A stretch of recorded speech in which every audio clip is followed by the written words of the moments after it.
வணக்கம் மக்களே. இன்றைக்கு உங்களுக்கான ஒரு திருக்குறள் கதை.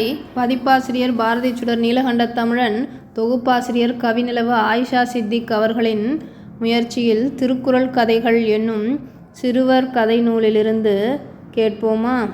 திருக்குறள் செல்வி திருமதி ராஜாமணி அம்மா அவர்கள் எழுதிய ஒன்றே ஒன்று படி போதும். ஒன்றே ஒன்று படி போதும். திருக்குறள் மீது மிகுந்த பற்றுடைய முதியவர் ஒருவர் வாழ்ந்து வந்தார். தன் வீட்டு திண்ணையில் எப்போதும் திருக்குறளை படித்து கொண்டே இருப்பார். ஒரு சிறுவனை அவனது தாய் மிரட்டி அதட்டி திட்டி அழைத்து கொண்டு சென்றதை பார்த்தார். சற்று நேரம் கழித்து அவன் வருவதை பார்த்த முதியவர் அவனை அருகழைத்தார். அவனிடம் பேசினார். நான் நல்லவனாக வாழ வேண்டும் என்பது என் தாயின் விருப்பம். அதற்காக எனக்கு பல புத்திமதிகள் கூறினார் என்று வெறுப்புடன் பேசினான் சிறுவன். முதியவரோ, நல்லவனாக வாழ திருக்குறள் படி, அது போதும் என்றார். ஐயா, அதில் 1330 குறட்பாக்கள் உள்ளன. என்னால் அவ்வளவும் படிக்க முடியாது. கொஞ்சமாக சிலவற்றை சொல்லுங்கள் என்றான். சரி, ஒரு அதிகாரம் படிக்கிறாயா என்றார். ஐயா, 10 குறட்பாக்களா? முடியாது என்றான். சரி, அப்படியானால் ஒன்றே ஒன்றை படித்து அதன்படி உறுதிமொழி எடுத்துக்கொண்டு நட என்றார். சரி, ஒன்றுதானே, சொல்லுங்கள் என்றான் சிறுவன். அன்பு நான் ஒப்புரவு கண்ணோட்டம் வாய்மையோடு 5 சால் ஊன்றிய தூண். அன்பு நான் ஒப்புரவு கண்ணோட்டம் வாய்மையோடு 5 சால் ஊன்றிய தூண் என்றார். பொருள் கூறுங்கள் என்றான். நல்லவனாக வாழ இந்த 5ம் கடைபிடிக்க வேண்டும். இந்த 5 நல்ல பண்புகள் சான்றாண்மையை தாங்கும் தூண்கள் போன்றன என்றார். அவனோ, ஐயோ, 5 பண்புகளா? என்னால் கடைபிடிக்க முடியாது. வேறு குறள் சொல்லுங்கள் ஐயா, முயல்கிறேன் என்றான்.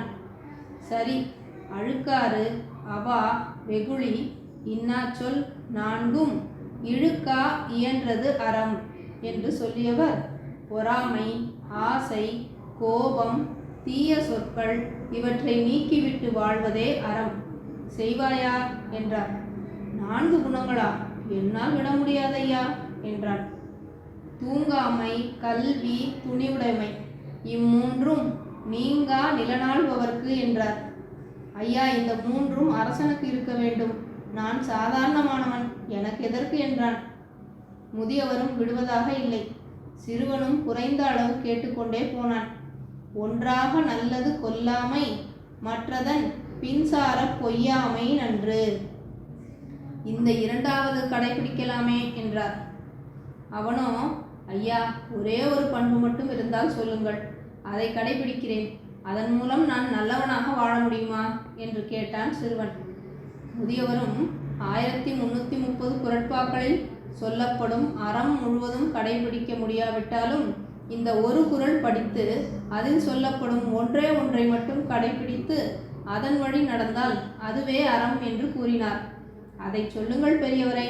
ஒன்றே ஒன்றை கடைபிடிக்கும் அந்த எளிய வழியை சொல்லுங்கள் என்ற சிறுவனிடம், பொய்யாமை பொய்யாமை ஆற்றின் அறம் பிற செய்யாமை செய்யாமை நன்று என்ற திருக்குறளை கூறி, இந்த ஒரு குறளை கடைபிடித்தால் போதும், நீ எந்த அறமும் செய்ய வேண்டாம் என்றார்.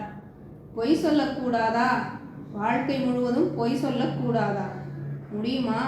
அது ஒன்றே அறமாகுமா என்று யோசித்தான் சிறுவன். என்ன தம்பி, இந்த ஒரே ஒரு தீய பண்பு எல்லா தீய பண்புகளையும் உடன் அழைத்து வந்துவிடும். எனவே அறம் எனப்படுவது வாய்மைதானே என்று சொல்லி சிரித்தார் முதியவர். திருக்குறள் செல்வி இரா ராஜாமணி அம்மையார் ஈரோடு மாவட்டம் தமிழ்துறையில் திருக்குறள் முற்றோதல் பணியில் தேர்வாளராக விளங்கியவர். குழந்தை பாடல்கள், ஆய்வு நூல்கள், திருக்குறள் நூல் என 6 நூல்கள் எழுதி வெளியிட்டவர். நாமும் வள்ளுவர் சொன்ன அந்த ஒரே ஒரு பண்பை பின்பற்றி வாழ்வில் முன்னேறுவோம். மீண்டும் வேறு ஒரு கதையுடன் உங்களை அடுத்த வாரம் சந்திக்கிறேன். நன்றி.